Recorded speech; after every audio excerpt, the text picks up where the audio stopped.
तो दिवस आजही माझ्या डोळ्यासमोर जिवंत आहे. आमचं नुकतंच लग्न झालं होतं आणि त्या संध्याकाळी माझा नवरा मला समुद्रकिनारी घेऊन गेला होता. रात्री आम्ही दोघेही होडीतून समुद्रात विहार करत होतो. आजूबाजूला पूर्ण अंधार होता. जवळपास कोणीच नव्हतं आणि आकाशात फक्त चंद्र साक्षीला होता. अचानक माझा नवरा माझ्या अगदी जवळ आला आणि पुढच्याच क्षणी त्याने मला थेट समुद्राच्या पाण्यात ढकलून दिलं. मी पाण्यात पडले. तो माझ्याकडे पाहून हसला आणि काहीही न बोलता बोट घेऊन निघून गेला. मी एकटीच त्या अथांग समुद्रात हातपाय हलवत राहिले, दमले आणि पुढे असं काही घडलं ज्याने माझं संपूर्ण आयुष्यच बदलून टाकलं. नमस्कार मित्र आणि मैत्रिणींनो, माझं नाव सुलभा. मी वयाने 28 वर्षांची असून तरुण, देखणी आणि दिसायला फारच सुंदर आहे. पण माझं आयुष्य दिसतं तितकं सोपं किंवा सुखाचं कधीच नव्हतं.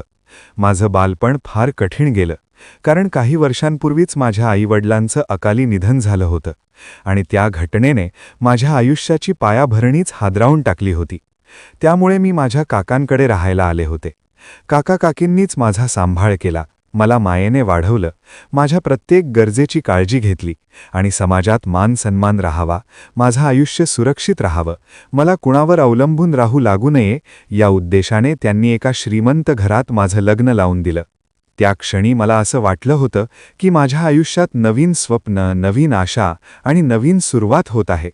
कारण माझा नवरा करण दिसायला स्मार्ट, बोलण्यात गोड, बोलताना समजूतदार आणि स्वभावाने प्रेमळ असल्यासारखा वाटत होता. लग्नानंतरच्या काही दिवसांत तो माझी खूप काळजी घेत होता, माझ्या आवडीनिवडी विचारात घेत होता, माझ्यावर प्रेम आहे हे सतत दाखवत होता आणि लवकरच तो मला फिरायला घेऊन जाण्याची इच्छा व्यक्त करू लागला.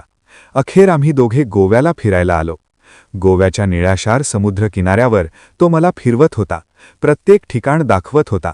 माझा हात हातात घेऊन चालताना मी स्वतःला खूप सुरक्षित समजत होते, कारण मला वाटत होतं की आयुष्यात पहिल्यांदाच कोणीतरी मला आधार देण्यासाठी माझ्यासोबत आहे. त्या दिवसाचा प्रत्येक क्षण मला आजही आठवतो, कारण त्याच दिवसाने माझ्या आयुष्याला एक भयंकर वळण दिलं. त्या रात्री आम्ही दोघेही एका छोट्याशा बोटीमधून समुद्रात फिरायला निघालो होतो. बोटीत आमच्याशिवाय कोणीच नव्हतं. साधारण रात्रीचे 9 वाजले असतील. आकाशात पूर्ण चंद्र तळपत होता. त्याचा शुभ्र प्रकाश समुद्राच्या निळाशार पाण्यावर पडत होता. पाण्यावर उमटलेलं चंद्राचं प्रतिबिंब पाहून मन भारावून जात होतं. समुद्राच्या लाटांचा हलका आवाज, थंड वारा आणि आजूबाजूचं शांत रोमॅन्टिक वातावरण पाहून मला असं वाटत होतं की माझं आयुष्य आता खरोखरच सुरक्षित हातात गेलं आहे. मी करणच्या अगदी जवळ उभी राहून त्याच्याशी गप्पा मारत होते, भविष्यातील स्वप्न बोलत होते. पण तेवढ्यात करण माझ्या अजूनच जवळ आला. मला वाटलं तो प्रेमाने जवळ येतोय, पण पुढच्याच क्षणी त्याने मला जोरात धक्का दिला आणि मी त्या अंधाऱ्या रात्री थेट समुद्रात कोसळले. अचानक घडलेल्या घटनेने माझं डोकंच सुन्न झालं. मी जीवाच्या आकांताने ओरडत होते, करण मला वाचव, प्लीज मला वाचव. पण तो मात्र बोटीच्या कडेला उभा राहून माझ्याकडे पाहत हसत होता. त्याच्या चेहऱ्यावर क्रौर्याचं, निर्दयी समाधानाचं हास्य होतं आणि तो थंडपणे म्हणाला, मला तुझ्याशी काही देणं घेणं नाही, मला तू आवडत नाहीस, माझं दुसऱ्या एका तरुणीवर प्रेम आहे आणि मी फक्त तुझ्या संपत्तीसाठी तुझ्याशी लग्न केलं होतं. एवढं बोलून तो बोट घेऊन निघून गेला. त्या क्षणी माझ्या पायाखालची जमीनच सरकली. माझं संपूर्ण आयुष्य डोळ्यासमोर कोसळून पडलं. मला पोहता येत होतं, पण तो अथांग खोल समुद्र, आजूबाजूला कुठेच मदत नाही. जिकडे पाहिलं तिकडे फक्त समुद्रच समुद्र. मी हातपाय मारत राहिले, मदतीसाठी ओरडत राहिले, पण हळूहळू माझी ताकद संपत गेली. शरीर थकून गेलं, पाणी नाकात, तोंडात जाऊ लागलं आणि शेवटी माझी शुद्ध हरपली. किती वेळ गेला माहीत नाही, पण जेव्हा डोळे उघडले तेव्हा सकाळ झाली होती. मी एका साध्याशा झोपडीत होते. आजूबाजूला अनोळखी वातावरण होतं. काही क्षण मला स्वतःवरच विश्वास बसत नव्हता की मी खरोखरच जिवंत आहे की हे सगळे एखादं भयानक स्वप्न आहे. पण रात्रीचा सगळा प्रसंग डोळ्यांसमोरून सरकला. शरीरावर आलेल्या वेदना, अंगावर उभ्या राहिलेले काटे आणि मनात दाटून आलेली भीती मला वास्तवाची जाणीव करून देत होती. तेवढ्यात साधे कपडे घातलेला एक तरुण घाईघाईने माझ्याकडे आला. बहुधा तो नावाडी असावा. त्याच्या चेहऱ्यावर काळजी आणि आपुलकी दोन्ही स्पष्ट दिसत होतं. तो मला धीर देत म्हणाला, मॅडम घाबरू नका, तुम्ही पूर्णपणे सुरक्षित आहात. त्याचा आवाज ऐकताच माझ्या मनात थोडासा धीर आला आणि मी रडत्या थरथरत्या आवाजात विचारलं, मी इथे कशी आले? तेव्हा तो शांतपणे माझ्याजवळ बसत म्हणाला की तो समुद्रात मासे पकडण्याचं काम करतो. रोज रात्रीप्रमाणे तो मासेमारीसाठी समुद्रात गेला होता. तेव्हा त्याला दूरवर पाण्यावर काहीतरी तरंगताना दिसलं. जवळ जाऊन पाहिलं असता मी बेशुद्ध अवस्थेत पाण्यावर तरंगत होते. क्षणाचाही विलंब न करता त्याने मला बाहेर काढलं, शुद्धीवर आणण्याचा प्रयत्न केला आणि थेट आपल्या घरी घेऊन आला. हे सगळं ऐकताच माझ्या डोळ्यातून अश्रूंचा पूरच वाहू लागला. आयुष्यभर साठलेलं दुःख, भीती आणि वेदना एकाच क्षणी बाहेर पडायला लागल्या आणि रडत रडत मी त्याला माझी संपूर्ण हकीकत सांगितली. माझं कठीण बालपण, आईवडिलांचं अकाली जाणं, काकांकडे गेलेलं आयुष्य, जबाबदारी म्हणून लावलेलं लग्न, माझी संपत्ती आणि करणने केलेला अमानुष विश्वासघात. हे सगळं ऐकताना त्या तरुणाच्या डोळ्यातही पाणी तरळलं. त्याचा चेहरा गंभीर झाला आणि तो धीर देत म्हणाला की मी आता सुरक्षित आहे. इथे कोणीही माझं वाईट करू शकत नाही. काही दिवस इथेच आराम करा. आधी स्वतःला सावरायला हवं. मी अजूनच रडू लागले आणि अश्रूंनी भरलेल्या डोळ्यांनी म्हणाले, मी तुमची आयुष्यभर ऋणी राहीन. तेव्हा तो मला समजावू लागला. म्हणाला, फार काळजी लावून घेऊ नका, घाबरू नका. तुम्ही जे सहन केलंय ते खूप भयंकर आहे, पण आपण त्या माणसावर नक्कीच पोलीस तक्रार करू. आधी तुमचं शरीर आणि मन थोडं शांत होऊ द्या. असं म्हणत तो मला सतत धीर देत राहिला. मी उठून बसण्याचा प्रयत्न केला, पण अंगात अजिबात ताकद नव्हती. पाण्यात पडल्यामुळे संपूर्ण शरीर दुखत होतं. हातपाय जड झाले होते आणि अशक्तपणा इतका होता की सरळ बसणं सुद्धा कठीण जात होतं. ते पाहून तो म्हणाला, तुम्ही अजिबात हालचाल करू नका, आराम करा, मी लगेच आलो. असं सांगून तो स्वयंपाकघरात गेला. मी मात्र झोपडीमध्ये नजर फिरवत होते. ती एक साधीसुधी कौलारू झोपडी होती. 2-3 छोट्या खोल्या, भिंतींवर साधे फोटो, पण सगळं स्वच्छ, नीटनेटकं आणि माणसाच्या कष्टांची साक्ष देणारं. त्या साधेपणातही मला एक वेगळी सुरक्षितता जाणवत होती. काही वेळानंतर तो तरुण पुन्हा माझ्याजवळ आला. त्याच्या हातात 2 चहाचे कप होते. माझ्याजवळ येत तो म्हणाला, चहा घ्या, थोडं बरं वाटेल. मी त्याच्याकडे पाहिलं. तो दिसायला फारच देखणा होता. साधारण माझ्यापेक्षा 1-2 वर्षांनी मोठा असावा. चेहऱ्यावर कायम शांत, प्रामाणिक आणि आपुलकीचं हास्य होतं. मीही थोडंसं हसत चहाचा कप घेतला आणि तो माझ्यापासून थोड्या अंतरावर एका खुर्चीवर बसून चहा पिऊ लागला. आम्ही दोघेही चहा पित होतो, पण शब्दांची गरजच नव्हती. त्या शांततेतही एक वेगळीच आपुलकी आणि सुरक्षिततेची भावना होती. चहा पिऊन झाल्यावर तो म्हणाला, तुम्ही आराम करा, मी रात्री समुद्रात टाकलेले मास्यांचं जाळं काढून मासे घेऊन येतो. काही लागलं तर घाबरू नका. असं म्हणत तो घराचा दरवाजा हलकासा बंद करून निघून गेला. मी मात्र त्या बंद झालेल्या दरवाजाकडे बसत बसले. मनात असंख्य विचारांची गर्दी होती. पुढे काय करायचं, कुणाकडे जायचं, आयुष्य कसं वळण घेणार, काही समजत नव्हतं आणि नकळत डोळ्यातून अश्रू वाहत होते. साधारण 1 तासाभराने बाहेरून दरवाजा उघडल्याचा आवाज आला. तो तरुण आत आला. हातात भरपूर ताजे मासे होते. माझ्याकडे पाहून तो हलकसं हसला आणि थेट स्वयंपाकघरात जाऊन काही मासे तळून आणले. एक प्लेट माझ्या पुढे ठेवत तो म्हणाला, आधी हे खा, मग तुम्हाला थोडी ताकद येईल.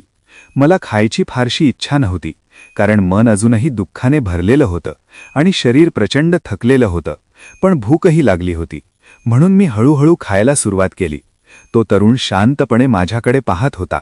त्याच्या नजरेत कुठलाही गैरभाव नव्हता, फक्त काळजी आणि माणुसकी होती. त्याने बनवलेले मासे इतके अप्रतिम चवीचे होते की नकळत माझ्या तोंडातून शब्द निघाले, थँक यू, मासे खूप छान बनवले आहेत. ते ऐकून तो थोडासा लाजत हसला. मी खात असताना विचारलं, तुमचं नाव काय? तेव्हा तो शांतपणे म्हणाला, माझं नाव विकास. मग मी विचारलं, तुमच्या घरी कोण कोण राहतं? त्यावर तो थोडा वेळ शांत राहिला आणि मग म्हणाला, मी एकटाच राहतो.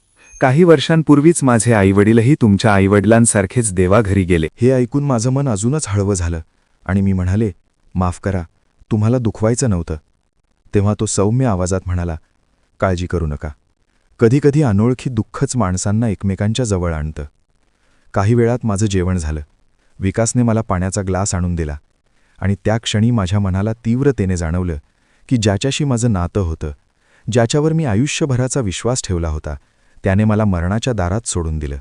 पण ज्याच्याशी माझं कोणतंच नातं नव्हतं, ज्याचं नावसुद्धा मला काही तासांपूर्वी माहीत नव्हतं, त्या माणसाने मला वाचवलं, घरी आणलं, आश्रय दिला, खाऊ पिऊ घातलं आणि मनापासून माझी काळजी घेतली. कदाचित हेच विचार मनात दाटून आल्यामुळे माझे डोळे पुन्हा भरून आले. ते पाहून विकास काळजीने विचारू लागला, काय झालं मॅडम? ते ऐकताच मी पटकन स्वतःला सावरत म्हणाले, काही नाही, आणि मला मॅडम म्हणू नका, माझं नाव सुलभा आहे. माझं नाव ऐकताच तो हलकसा हसला आणि अगदी आपुलकीने म्हणाला, ठीक आहे सुलभा, तुम्ही आराम करा, मी थोडा वेळ बाजारात जाऊन मासे विकून येतो. मी काहीच बोलले नाही, फक्त होकारार्थी मान हलवली आणि तो पकडून आणलेले मासे घेऊन घराबाहेर पडला. तो गेल्यानंतर 5-10 मिनिटांनी मी हळूहळू भिंतीचा आधार घेत उठण्याचा प्रयत्न केला. अंगात थोडी ताकद परत येत होती. शरीर अजून दुखत होतं, पण मनाला बाहेरचं जग पाहायची ऊड लागली होती. म्हणून मी सावकाश झोपडीतून बाहेर आले. समोर समुद्राच्या काठावर वसलेली ती छोटीशी झोपडी. आजूबाजूला काही उंच नारळाची झाडं, त्यांच्या पानांतून येणारा सळसळणाऱ्या वाऱ्याचा आवाज, दूरवर पसरलेला अथांग निळा समुद्र. जिकडे पाहिलं तिकडे फक्त पाणीच पाणी. काही बोटी काठाला लागलेल्या, काही समुद्रात डोलत होत्या. आकाशात काही पक्षी मुक्तपणे उडत होते. तो सगळा परिसर इतका शांत, निर्जन आणि निवांत होता की जणू तिथे फक्त मी आणि निसर्ग एवढंच अस्तित्वात होतं. त्या सौंदर्याकडे पाहून माझं मन भरून आलं. इतकं दुःख, भीती आणि थकवा असूनही डोळ्यांना ते दृश्य विलक्षण सुखावून गेलं.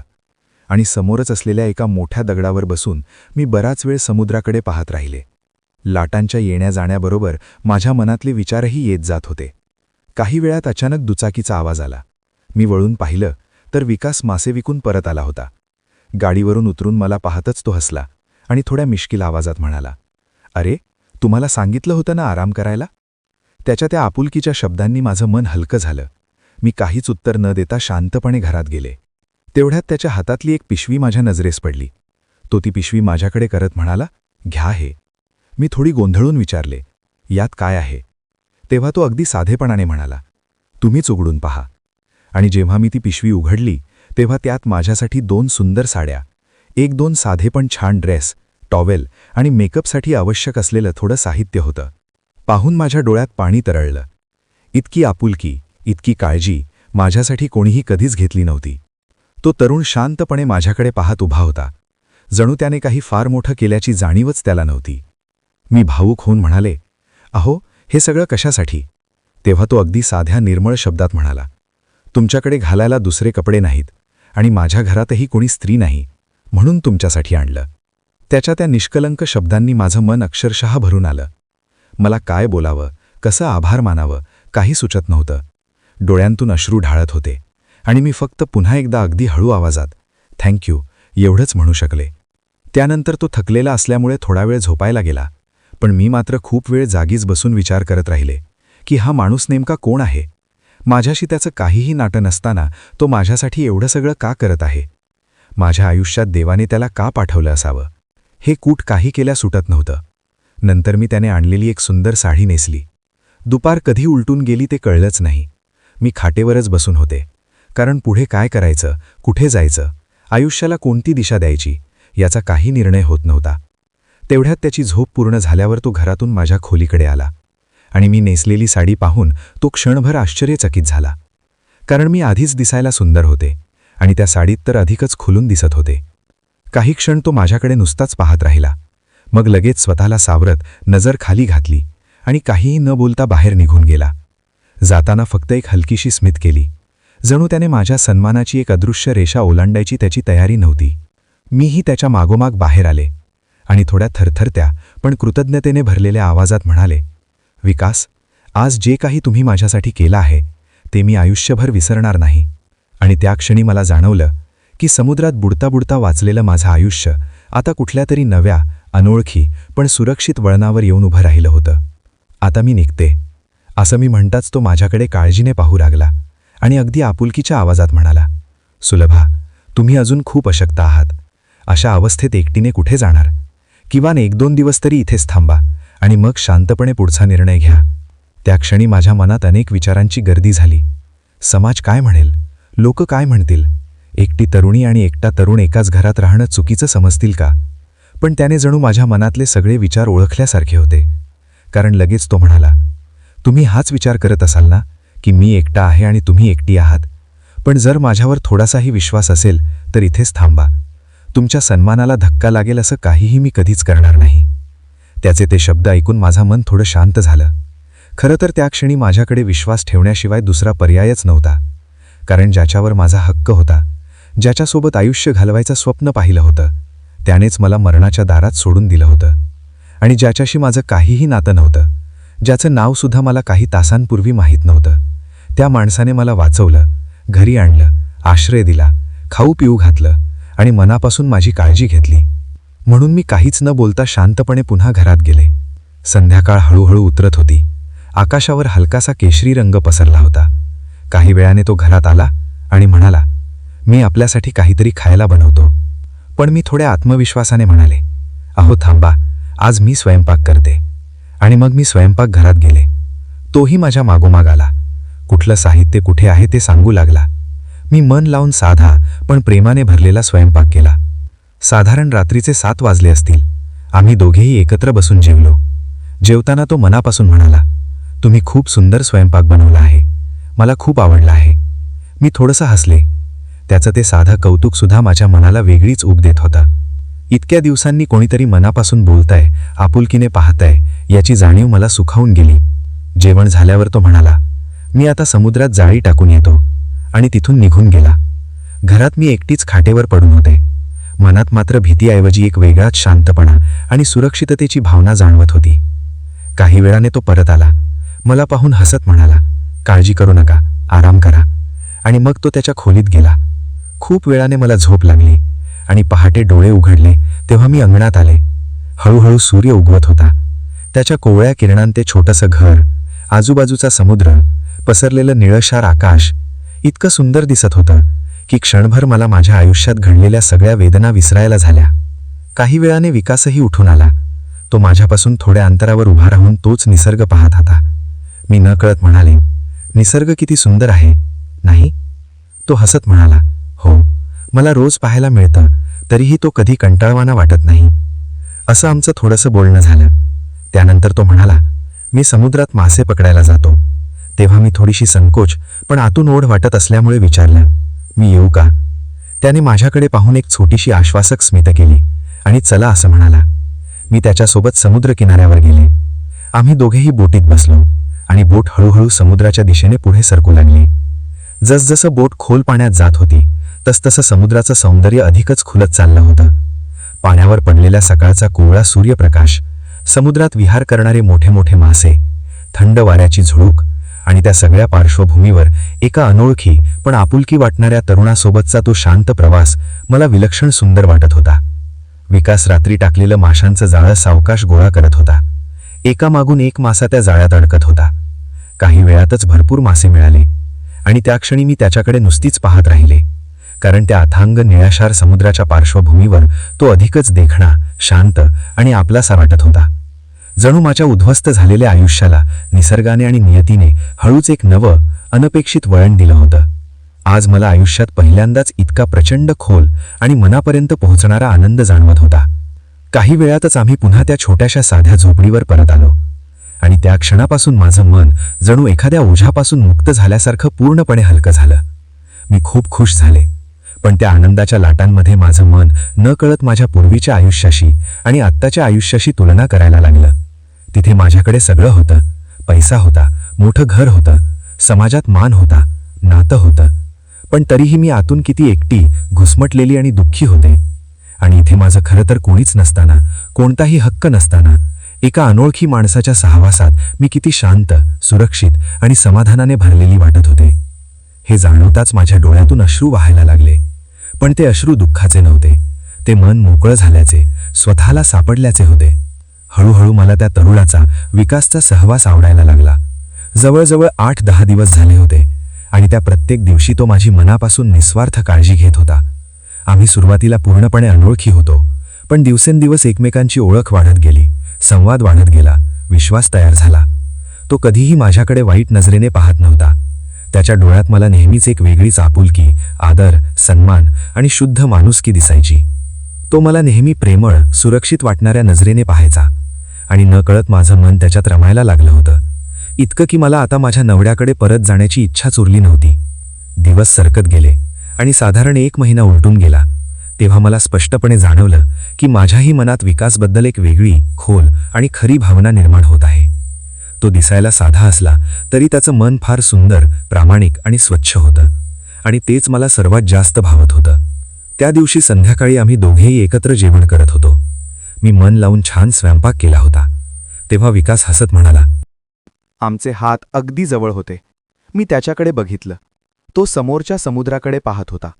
त्याच्या चेहऱ्यावर कुठल्याही प्रश्नाची, कुठल्याही अपेक्षेची रेष नव्हती. त्या शांत नितळ वातावरणात नकळत मी माझा नाजूक हात हळूच त्याच्या हातावर ठेवला. तो क्षणभर थबकला. त्याने हळूच माझ्याकडे पाहिलं.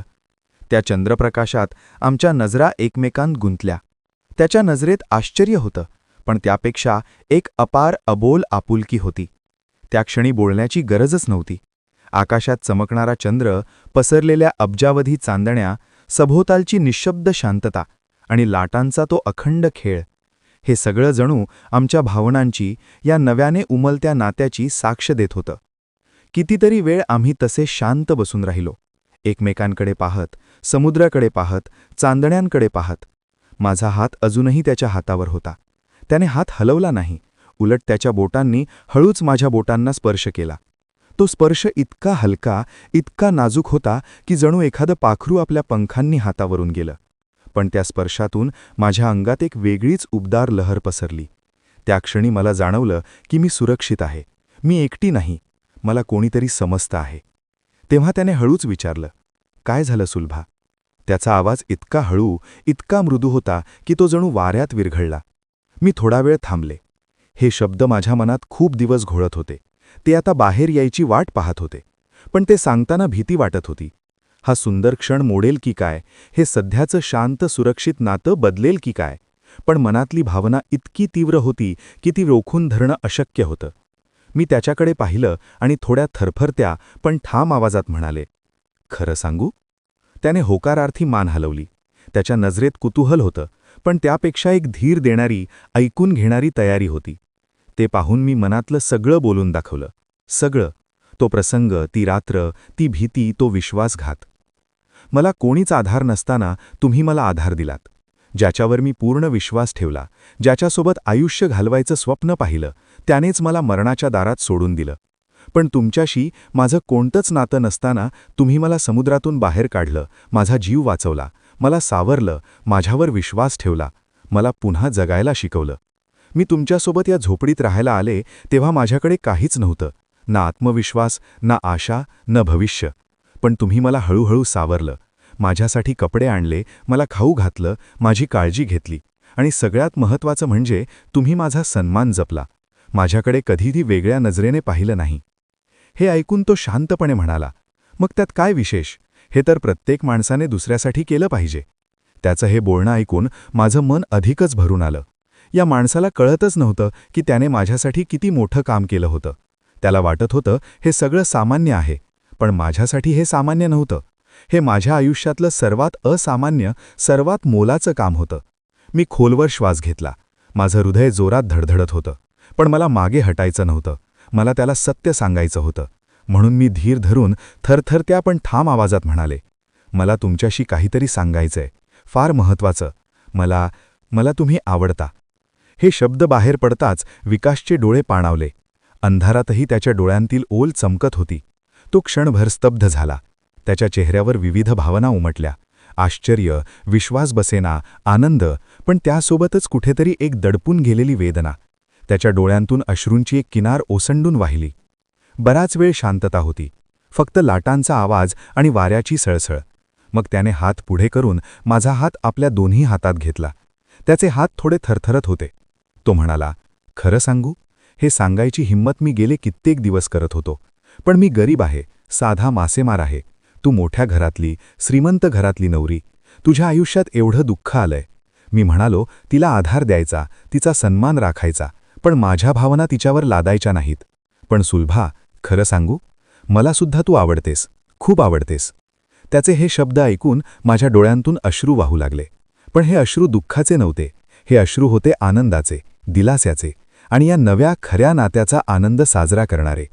मी त्याच्याकडे पाहत म्हणाले, मग काय झालं की तू गरीब आहेस? श्रीमंत असणं महत्त्वाचं नसतं. मन श्रीमंत असणं महत्त्वाचं असतं. तुझ्यातलं माणूसपण, तुझी प्रामाणिकता, तुझी निस्वार्थ काळजी यापुढे तुझी गरिबी काहीच नाही. सुख पैशात नसतं, ते अनुभवायला लागतं. आणि मी तुझ्यासोबत अनुभवलंय ते खरं सुख आहे. माझ्या पूर्वीच्या आयुष्यात माझ्याकडे सगळं होतं, पैसा, मोठं घर, मान, पण मी तिथे दुःखी होते. इथे या छोट्याशा झोपडीत तुझ्यासोबत मी खरं सुख शोधून काढलंय. असं म्हणत मी हळूच त्याच्या खांद्यावर डोकं ठेवलं. त्याने आपला हात माझ्या केसांतून हळुवारपणे फिरवला. त्याचा स्पर्श इतका प्रेमळ, इतका नाजूक होता की माझं सगळं शरीर एका वेगळ्याच उबदार लहरीने न्हाऊन निघालं. तो माझ्या केसांतून हात फिरवत होता, कधी माझ्या पाठीवर थोपटत होता. त्याचा हा स्पर्श मला सांगत होता की मी सुरक्षित आहे, मी योग्य निर्णय घेतलाय. बराच वेळ असंच गेलं. मग त्याने हळूच हातांनी माझा चेहरा वर केला. त्याचे डोळे अजूनही ओले होते, पण त्यात एक अपार स्नेह, एक कृतज्ञता आणि एक नवा आश्वासक चमक होता. त्याने माझ्या डोळ्यात बघितलं, जणू माझ्या आत्म्याशी संवाद साधत होता. मग त्याने हळूच, अतिशय हळुवारपणे माझ्या कपाळावर एक प्रेमळ चुंबन घेतलं. ते चुंबन होतं निव्वळ आदराचं, प्रेमाचं आणि या नात्याचं पावित्र्य जपणारं. त्यात कुठलाही हव्यास नव्हता, कुठलीही घाई नव्हती. फक्त शुद्ध, निस्वार्थ आणि सुरक्षित प्रेम होतं. ते चुंबन घेतल्यानंतर तो पुन्हा माझ्याकडे पाहत राहिला. चंद्रप्रकाशात त्याचा चेहरा किती सुंदर दिसत होता. त्याच्या डोळ्यात चांदण्यांचा प्रकाश होता. मी हळूच त्याच्या गालाला हात लावला. त्याने माझा हात आपल्या हातात घेऊन आपल्या गालाशी घट्ट धरून ठेवला. त्या क्षणी कुठलीही शब्दांची गरज नव्हती. आम्ही दोघेही त्या शांत, प्रेमळ आणि नव्या सुरुवातीच्या आनंदात हरवून गेलो होतो. समोरचा समुद्र आपलं गाणं गात होता, चंद्र आकाशात हसत होता आणि आम्ही दोघे एकमेकांच्या भावनांत, एकमेकांच्या सोबतीत विरघळत होतो. त्या रात्रीपासून आमचं प्रेम हळूहळू, संयमाने आणि विश्वासाने फुलू लागलं. आम्ही एकमेकांवर मनापासून प्रेम करू लागलो, एकमेकांना समजून घेऊ लागलो आणि माझ्या आयुष्यातील जुनं दुःख पूर्णपणे मागे पडलं. ती जुनी दुनिया, ते बनावट नातं मला नकोसं वाटू लागलं आणि फक्त माझं आणि विकासचं हे साधं, शांत, प्रेमळ आणि आपुलकीचं जग मला खरोखर आपलंसं वाटू लागलं. पुढे काही दिवसांतच मी आणि विकासने लग्न केलं आणि आज मी त्याच्यासोबत अत्यंत आनंदाने संसार करत आहे. मी त्याच्यासोबत समुद्रात मासे पकडायला जाते, निसर्गाच्या कुशीत राहण्याचा, समुद्राच्या लाटांशी बोलण्याचा, या साध्या पण मनाला समाधान देणाऱ्या आयुष्याचा आनंद घेते आणि या आयुष्यावर मी मनापासून प्रेम करते. तर मित्रांनो आणि मैत्रिणींनो, तुम्हाला काय वाटतं? मी जे केलं ते योग्य होतं की अयोग्य? तुमचं मत कमेंटमध्ये नक्की सांगा. आयुष्य आपल्याला कधीकधी अशा वळणावर आणून उभं करतं जिथे सगळं संपल्यासारखं वाटतं. पण लक्षात ठेवा, शेवट नसतो, तो फक्त नवी सुरुवात असते. पैसा, प्रतिष्ठा किंवा मोठं घर यापेक्षा माणुसकी, विश्वास आणि सुरक्षितता अधिक महत्त्वाची असते. ज्याने आपल्याला तोडून टाकलं त्याच्याशी बांधून राहणं शहाणपणाचं नसतं आणि ज्याने अडचणीच्या क्षणी हात दिला त्याच्यावर विश्वास ठेवणं ही कमजोरी नाही, ती ताकद असते. स्वतःच्या आनंदासाठी उभं राहणं, नवी दिशा निवडणं आणि मनाला शांती देणारं आयुष्य जगणं हेच खरं धैर्य आहे.